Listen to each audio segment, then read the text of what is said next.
खुदावंद यीशु मसीह के अजीम बाबरकत और जलाली नाम में आप सबकी सलामती हो। काम की मसरूफियत की वजह से थोड़ा फिर गैप आ गया वीडियो बनाने में, लेकिन कोशिश हमेशा मैं करता रहता हूँ कि वीडियोस में गैप ना आए। खुदा का कलाम की खिदमत है, चलती रहनी चाहिए। आज जो खुदावंद ने मेरे दिल में बात डाली वो ये है कि हम नए और पुराने अहद के ऊपर बात करें। खुदावंद यीशु मसीह ने हमें गुलामी से आजाद किया। खुदावंद यीशु मसीह ने हमें पुराने अहद की बॉन्डेजेस से निकाला, जुए के नीचे से निकाला, आजाद किया, फजल के नीचे लेके आया। लेकिन आज खास तौर पर पाकिस्तानी कलीसिया जो है वो वापस उसी पुरानी डगर में जाना चाह रही है। और बहुत सारे लोगों को मैंने देखा कि उन्होंने ईद फसा मनाना शुरू कर दिया। बहुत सारे लोग जो हैं वो सबत मनाना शुरू हो गए। बहुत सारे लोग जो रबियों वाली शॉल होती है वो अपने ऊपर लेनी शुरू कर दी है। और क्या आप जानते हैं उस शॉल के ऊपर 613 अहकाम लिखे होते हैं। वो शॉल लेने वाला इस बात का खुदा के साथ आहद करता है कि जितने हुक्म इस शॉल के ऊपर लिखे हुए हैं 613 अहकाम, वो उन सब की पासदारी करेगा। जो कि मैं ये समझता हूँ कि उस वक्त के रब्बी, यहूदी, नबी जो थे, बादशाह जो थे, वो नहीं कर सके, तो आज मैं और आप कैसे कर सकेंगे। तो आए हम देखते हैं कि पुराने और नए अहदनामा के अंदर दिए गए जो अहूद हैं, अहूद अहद की जमा है, वो कौन कौन से हैं। उलमा जो है वो पुराने अहदनामा के अंदर 5 से 7 अहूद का जिक्र करते हैं। लेकिन मेरे दिल में आया कि मैं आपके सामने 4 अहम अहूद जो हैं वो रखूं पुराने अहदनामा से। तो वो कौन कौन से हैं। सबसे पहला अहद जो था वो खुदा ने नूह के साथ बांधा था। नूह जब कश्ती से बाहर निकलता है तो तब वो सोख्ती कुर्बानी चढ़ाता है और खुदा उससे वादा करता है कि आइंदा कभी भी वो बनी नौ इंसान को पानी से हलाक नहीं करेगा। इसीलिए उसे नूह का अहद या नोहिक कॉवेनेंट कहते हैं। दूसरा जो अहद है वो खुदा ने अब्राहम के साथ बांधा। अब्राहम के साथ जो अहद था वो आपको पैदाइश 15 बाब में नजर आता है और उसकी जो तजदीद है वो 17वें बाब में भी जाके आप देखते हैं कि जब खुदा ने खतना का अहद किया। और फिर तीसरा अहद हम देखते हैं कि खुदा ने बनी इसराइल से मूसा के जरिए से की, जिसे मूसवी या मोज़ाइक कॉवेनेंट कहा जाता है। अगर आप गौर करें तो ये अब्राहम से किए हुए वादा की तजदीद थी कि खुदा ने उससे कहा था कि तेरी कौम 430 साल तक गुलामी में रहेगी, उसके बाद मैं उसे छुड़ाऊंगा। और ऐसा ही खुदा ने किया। पूरे 430 वर्ष के बाद खुदा ने मूसा को भेजा और अपनी कौम को वहां से छुड़ाया। और ये अहद जो है वह आपको खरूज की किताब के 19, 20 और 24वें अबवाब में मिलता है। चौथा और अहम जो अहद था वो खुदा ने दाऊद के साथ किया। ये दूसरे सैमुएल के अंदर हमें वाकया मिलता है कि जब खुदा दाऊद से वादा करते कि उसका जो तख्त है वो हमेशा के लिए कायम किया जाएगा। और इस अहद की तजदीद हम नए अहदनामे में देखते हैं कि जब खुदावंद यीशु मसीह यहूदा के घराने से आते हैं। इसके बाद हम देखते हैं कि जो नया अहदनामा है उसके अंदर एक ही अहद किया गया है जो खुदावंद यीशु मसीह ने अपने खून के साथ किया था, जिसका जिक्र हमें लूका 22 बाब में मिलते हैं। जब हम ये देखते हैं कि खुदावंद यीशु मसीह ने लूका 22 बाब के अंदर जो अहद अपने खून से बांधा, ये बेसिकली पुराने अहदनामा से ही आ रहा है। तो यिर्मयाह 31वें बाब में खुदा ने इस बात का वादा किया था कि वो अपनी कौम के साथ एक नया अहद बांधेगा। तो खुदावंद यीशु मसीह उस नए अहद को अपने खून से बांधते हैं और ये नया अहद है। जैसे मैंने पहले बात की कि आज कलीसियाएं जो हैं वो नए और पुराने अहदनामा के ऊपर डिवाइडेड नजर आते। कुछ कलीसियाएं कहती हैं कि हमें दोनों अहूद को मानना जरूरी है, सारी शरीयत के ऊपर अमल करना जरूरी है। कुछ हैं वो कहते हैं कि पुराने अहदनामा की कुछ शरीयत हम पर लागू है, कुछ नहीं है। कि जैसे इब्रानियों का खत पढ़े या रोमियो का खत पढ़े तो हमें पता चलता है कि शरीयत बदल गई है। और वहां पर रोमियो के खत में तो मुसन्निफ कहता है अगर काहिन बदला तो फिर शरीयत का बदलना भी जरूर है। तो इस वजह से कुछ लोग ये कहते हैं कि पुराने अहदनामा की शरीयत मुकम्मल तौर पर खत्म हो गई है। लेकिन अजीजों याद रखें कि बाइबल मुकद्दस खुदा का कलाम है। आए बाइबल मुकद्दस की रोशनी में से इसको देखते हैं, बजाय इसके कि मैं और आप जोर लगाएं और उसको समझने की कोशिश करें। हम बाइबल मुकद्दस से इस बात को सीखने की कोशिश करते हैं कि आज नए अहदनामा में होने के बाद हमारे ऊपर कौन सी शरीयत लागू होती है। तो उसका बेहतरीन तरीका यह है कि हम नए और पुराने अहदनामा को कंपेयर करके देखते हैं कि दोनों के अहूद कैसे थे। सबसे पहले हम देखते हैं कि जो पुराना अहदनामा है वो बनी इसराइल से था वो लिमिटेड कॉवेनेंट था, यानी वो एक कौम से था, और इसीलिए उनको जो शरीयत दी गई उसे मोज़ाइक लॉ या मूसवी शरीयत कहा जाता है। हम जानते हैं कि पुराने अहदनामा के अंदर 39 यानी 39 बुक्स हैं, और उनके अंदर से 37 बुक्स जो है वो सिर्फ और सिर्फ जो है वो बनी इसराइल को डायरेक्टली लिखी गई हैं। और नाहूम और यूना की किताबें ऐसी हैं कि जो असूरी कौम जो नीनवा के अंदर रहती थी उनको लिखी गई थी। लेकिन इसके मुकाबले में जो नया अहदनामा है वो आलमगीर है, वो तमाम दुनिया के लिए है। और इसका हम देखते हैं कि मत्ती 28वें बाब के अंदर उसकी 19वीं और 20वीं आयत के अंदर जब खुदावंद यीशु मसीह ने इरशाद आज़म यानी ग्रेट कमांडमेंट अपने शागिर्दों को दी, तो वहां पर वो क्या कहते हैं कि सब दुनिया को जाकर खुशखबरी सुनानी है।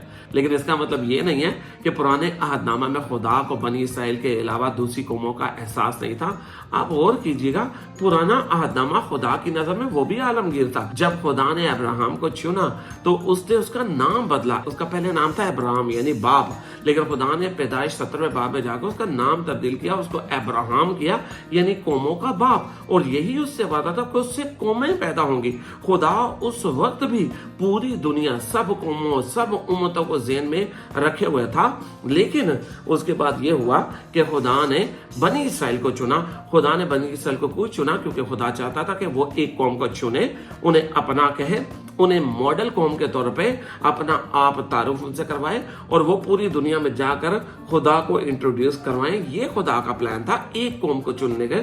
लेकिन खुदा का प्लान उस टाइम भर भी आलमगीर था। और जब हम नए अहदनामा में देखते हैं तो खुदावंद यीशु मसीह जब वापस आते हैं तो वो आकर सबसे पहले इसराइल को ही जो सा ना कलाम की खुशखबरी सुनाते हैं। मत्ती 15 बाब की 24 आयत में खुदावंद यीशु मसीह कहते हैं मैं इसराइल के घराने की खोई हुई भेड़ों के लिए भेजा गया हूं। तो बनी इसराइल जिनसे खुदा ने पिछले 400 साल से कोई बात नहीं की हुई थी, उनके पास खुदावंद यीशु मसीह जब 430 सालों के बाद आते हैं, यीशु मसीह ने 30 साल की उम्र में अपनी जब खिदमत शुरू की तो 430 वर्ष गुजर चुके हुए थे। तो खुदा ने इस सारे वक्त में बनी इसराइल से बात नहीं की। अब खुदावंद यीशु मसीह जब आते हैं नए आहद को लेकर तो शुरू वो भी बनी इसराइल से ही करते हैं। इसीलिए बहुत सारे लोग एतराज करते हैं कि खुदावंद यीशु मसीह जब आए तो जैसे उन्होंने मत्ती 15-24 में कहा कि मैं इसराइल के घराने की खोई हुई भेड़ों के लिए आया हूं, तो इसका मतलब ये नहीं है कि खुदावंद यीशु मसीह सिर्फ बनी इसराइल के लिए आए। और मत्ती 28वें बाब में उनको समझ आती है कि भाई अब बनी इसराइल ने मेरी बात फिर नहीं सुनी, रिजेक्ट मुझे किया, और वो जो है ना इरशाद आज़म दे देते हैं। ऐसा नहीं है। खुदावंद यीशु मसीह के नए अहदनामा की खिदमत जो थी वो गलील और गैर अक़वाम के इलाकों में ज्यादा थी। खुदावंद यीशु मसीह की खिदमत के हवाले से 93 यानी 93 हवाला जात मिलते हैं कि खुदावंद यीशु मसीह किसी खास जगह पे किसी शहर में है। तो उनमें से 39 हवाले यानी 39 जो रेफरेंसेस हैं वो यहूदिया के हैं, यानी कि यहूदियों के दरमियान, क्योंकि यरूशलेम भी यहूदिया में वाक़या था।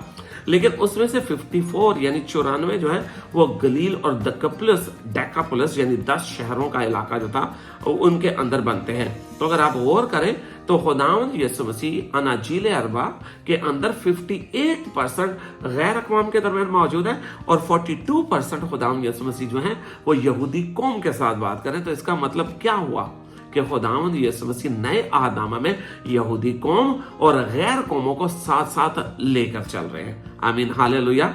दूसरी अहम बात यह है कि जो पुराना अहदनामा था वो जिस्मानी था, यानी जिस्मानी रियासत, जिस्मानी हुक्मों के ऊपर मबनी था। यानी कि आप शरीयत जो थी वो कामों के साथ जुड़ी हुई थी। आप शरीयत पे अमल करें तो आप रास्तबाज रह सकते हैं, यानी आपकी निजात आपके हाथ में थी। और आप गौर कीजिएगा कि जब खुदा ने शरीयत दी जो कि खरूज 19, 20 और 24 में है, तो आपको समझ आएगी कि खुदा ने जब शरीयत दी थी वो 10 अहकाम थे। लेकिन बनी इसराइल जैसे ही मूसा जो है वो अहकाम की 2 तख्तियों को लेकर नीचे आता है तो देखता है कि उन्होंने आगे गोल्डन काफ यानी सोने का बछड़ा बना लिया होता है, और वो फौरी तौर पे बनी इसराइल जो हैं वो बिगड़ जाते हैं, वो खुदा के रास्ते से हट जाते हैं। इसलिए उनकी नाफरमानी की वजह से और हुक्म आए। अगली दफा उन्होंने नाफरमानी की और हुक्म आए। तो करते करते वो जो 10 अहकाम थे वो 613 अहकाम पर तक चले गए। 613 अहकाम जो थे इन्हें 3 कैटेगरी में डिवाइड किया गया था। वो मैंने और आपने नहीं किया, बल्कि 3वीं सदी कबल मसीह में एक रबी समलाई था जिसने सबसे पहले ये नजरिया पेश किया था। उसने कहा था कि 613 अहकाम को हम बांट देते हैं ताकि जब हम सिखाएं तो लोगों को पता चले कि हम आज किस तरह के अहकाम पे बात कर रहे हैं, तो उन्होंने उसे 3 कैटेगरीज में तकसीम कर दिया था, यानी कि फर्स्ट सिविल थी, कानूनी, दूसरी थी रस्मी यानी कि सेरेमोनियल लॉज थे, और तीसरे जो थे वो मॉरल लॉज थे। तो आपको सबसे आम बात बताना चाहूंगा कि जो खुदा ने सबसे पहले शरीयत बनी इसराइल को दी थी, यानी 10 अहकाम थे, वो मॉरल लॉज थे। लेकिन इसके मुकाबले में जब हम देखते हैं कि तो नया अहदनामा जो है वो जिस्मानी नहीं बल्कि रूहानी है। इस आहद की बुनियाद जो है वो फजल है। तो इसका मतलब क्या हुआ कि ये मेरे और आपके कामों के करने से मैं और आप रास्तबाज नहीं ठहरते। इसलिए जो नया अहदनामा है वो इस बात पे नहीं कि मैं और आप क्या करते हैं, बल्कि वो इस बात पे कि खुदावंद यीशु मसीह ने जो काम हमारे लिए किया, हम उसकी नजात के काम के वसीले से रास्तबाज ठहरते हैं। तो एक बात मैं और क्लियर कर देता हूं कि अगर मैंने आपसे ये बात की कि अब नया अहदनामा इस बात पर मुनस्सर नहीं है कि मैं और आप क्या करते हैं, बल्कि उस बात पर मुनस्सर है कि जो खुदावंद यीशु मसीह ने काम हमारे लिए किया, यानी कफारा का काम किया। तो इसका मतलब ये नहीं है कि मेरे और आपके काम वैल्यूएबल नहीं रहे, बल्कि आप याकूब 2:17 जेम्स 2:17 पढ़ेंगे तो आपको पता चलेगा ईमान है वो अमाल के बगैर अधूरा है। इसका मतलब क्या हुआ कि जब हम ईमान लाते हैं और नजात पाते हैं तो हम ईमान जो है खुदावंद यीशु मसीह के कफारा के ऊपर ले आके आते हैं, उसे अपना शख्सी नजात दहिंदा मानते हैं, तो हम ईमान ले आए हैं। लेकिन अब इसका मतलब क्या है कि अब हमें अच्छे काम करने हैं। हमने खुदावंद यीशु मसीह की बातों पर, हुक्मों पर अमल करना, उस शरीयत पे अमल करना है जो खुदावंद यीशु मसीह ने हमें दिया, ताकि हमारे कामों को देखकर लोग जाने कि हम खुदा के लोग हैं। कि नेक काम हमें नजात में दाखिल नहीं करेंगे, लेकिन नेक काम हमारी नजात के कामों को वेरीफाई करेंगे और हमें देखकर बाकी लोग जो हैं वो खुदा के कलाम की तरफ तवज्जो लाएंगे। तीसरी और सबसे अहम बात यह है कि पुराना अहदनामा जो था वो अक्स था, और वह अक्स जो था वो खुदावंद यीशु मसीह का था, और खुदावंद यीशु मसीह में आकर पूरा हो जाता है। शरीयत खुदावंद यीशु मसीह से पहले आई, लेकिन शरीयत जो है वो खुदावंद यीशु मसीह को लेकर आई। तो शरीयत खुदावंद यीशु मसीह का फोरशैडो यानी अक्स है, लेकिन वो अक्स जो है खुदावंद यीशु मसीह में आकर पूरा हो जाता है। और इस बात को खुदावंद यीशु मसीह ने मत्ती 5 बाब की 17वीं और 18वीं आयत में कंफर्म भी किया। खुदावंद यीशु मसीह ने कहा कि वो शरीयत को पूरा करने आया है, मनसूख नहीं बल्कि पूरा करने आया है। तो जो शरीयत थी वो खुदावंद यीशु मसीह तक लाने को उस्ताद बनी हमारी। और यहाँ पर जो खुदावंद यीशु मसीह कह रहे हैं कि वो शरीयत को पूरा करने के लिए आए, तो उसके लिए जो वर्ड आया है वो कैटालेकाए है, जिसका मतलब हो जाना किसी चीज को मनसूख कर देना, कैंसिल कर देना। खुदावंद यीशु मसीह कह रहे हैं मैं उसको कैंसिल करने नहीं आया, बल्कि पूरा और मुकम्मल करने आया हूं, जिसके लिए वर्ड प्लेरो ओ है। मतलब बनता है किसी चीज को मुकम्मल कर देना, जो अधूरी चीज थी उसको कंप्लीट कर देना। तो खुदावंद यीशु मसीह शरीयत को मुकम्मल करने, पूरा करने, कंप्लीट करने आए। अब एक और बड़ी अहम बात है, याद रखिएगा कि खुदा ने जब दोनों जगह पर नया आहद हो या पुराना आहद हो, खुदा ने आहद किया है, एग्रीमेंट या कॉन्ट्रैक्ट नहीं। जो एग्रीमेंट या कॉन्ट्रैक्ट्स होते हैं वो सर्टेन टाइम पीरियड के साथ होते हैं, एक खास ग्रुप के साथ होते हैं और एक सर्टेन टाइम पीरियड के लिए होते हैं, वो कानूनी दस्तावेज होती है। लेकिन जो आहद होता है वो इखलाकी जिम्मेदारियों की बुनियाद पर लिया जाता है और जाती हैसियत में होता है। अब फर्ज किया कि जैसे कोई शख्स है, उसने बैंक से लोन लिया, तो उसके ऊपर लिखा होता है कि वो उसके बाद अगर वो मर जाता है तो उसकी जो औलाद है वो उस कर्ज को उतारेगी। लेकिन जो आहद होता है वो खुदा ने अब्राहम से किया। आप देखें इतनी पुश्तें गुजर जाने के बाद खुदा ने उसकी औलाद बनी इसराइल के साथ उस वादे को पूरा किया। तो जो आहद होता है वो नस्ल दर नस्ल चलता है, ज़ाती हैसियत में किया जाता है और टाइमलेस होता है, यानी वक्त की कैद से आजाद होता है। इसीलिए खुदा ने हम सब के साथ आहद किया है। तो अजीजों, मैं आपकी तवज्जो एक बड़ी अहम बात की तरफ लगाना चाहता हूँ। जब खुदा ने आहद अब्राहम के साथ किया तो कैसे किया था? खुदा ने अब्राहम को कहा था कि जानवरों के 2-2 टुकड़े करके उनको आमने सामने रख दे, यानी कि इस तरह, और उनके अंदर से उस वक्त के दस्तूर के मुताबिक जो खून का आहद होता था उसके अंदर से उन जानवरों के दोनों टुकड़ों के दरमियान से दोनों पार्टीज गुजरती थी, ताकि इस बात का अयादा किया जा सके कि जो भी उन दोनों में से आहद से हटेगी उसके साथ वही सलूक होगा जो जानवर के साथ हुआ। तो खुदा जो है वो एक मशल की सूरत में उन जानवरों के दरमियान से गुजरता है, यानी आग की सूरत में। तो इसका मतलब ये होता है कि खुदा ने गैर मशरूत आहद माना उनसे, यानी कि वो यक तरफा आहद खुदा बांधता है। क्यों? क्यों अब्राहम को खुदा गुजरने नहीं देता? क्योंकि खुदा आलम कुल है, खुदा फ्यूचर जानता है। खुदा जानता था कि बनी इसराइल, जिन्हें बाइबल मुकद्दस के अंदर गर्दनकुश कौम कहा गया पुराने आदनामा के अंदर, वो कभी भी इस अहद को पूरा नहीं कर सकेंगी। और इंसान पहले ही गुनाह के सबब से खुदा से जुदा था, वो हमेशा के लिए गुनाह में गिरफ्तार होकर मर जाएगा। इसीलिए खुदा ने गैर मशरूत अहद किया, खुद गुजरा कि जो अहद है वो यक तरफा अहद हो। लेकिन इसका एक नुकसान भी होता था, जो भी शख्स, जो भी पार्टी यक तरफा अहद करती थी जैसे खुदा ने किया, तो इसका मतलब ये होता था कि वो पार्टी या वो शख्स जो है वो एक बड़ी जिम्मेदारी ले देता था। और वो जिम्मेदारी क्या होती थी कि दोनों पार्टीज में से कोई भी अपने हाथ से हटेगी तो नुकसान जो है, उसकी तलाफी जो है वो उस पार्टी को करनी पड़ेगी जो गैर मशरूत तौर पर अहद करेगा। इसीलिए खुदा ने ये जिम्मेदारी ली, चाहे खुदा अपनी जगह से हिले या अब्राहम की नस्ल अपनी जगह से हिले, दोनों सूरतों में कफारा खुदा को लेना पड़ेगा, खुदा को देना पड़ेगा। तो इसीलिए जब बनी इसराइल ने खुदा से बेवफाई की, अहद के पासदार ना रहे, तो खुदा ने उस नुकसान की तलाफी की, खुदा ने उसका कफारा दिया। इसीलिए खुदा को आना पड़ा, खुदा यीशु मसीह की सूरत में खुदा को मरना पड़ा, खुदा यीशु मसीह की सूरत में, ताकि वो ना सिर्फ बनी इसराइल का बल्कि आज मेरा और आपका भी कफारा दे सके। हालेलुया। तो खुदा यीशु मसीह ना सिर्फ अब्राहम के अहद के खिलाफ वर्जी की वजह से उसने अपनी जान से कफारा दिया, बल्कि नए अहद के तौर पर आज मेरे और आपकी खातिर भी कफारा दिया और हमें फजल के नीचे ले आया। तो अजीजों, ये बात आपको समझ आ गई होगी कि खुदा वादा करके मुनकर नहीं होता। खुदा आज भी बनी इसराइल के साथ जो पुराना अहद था उस पर कायम है।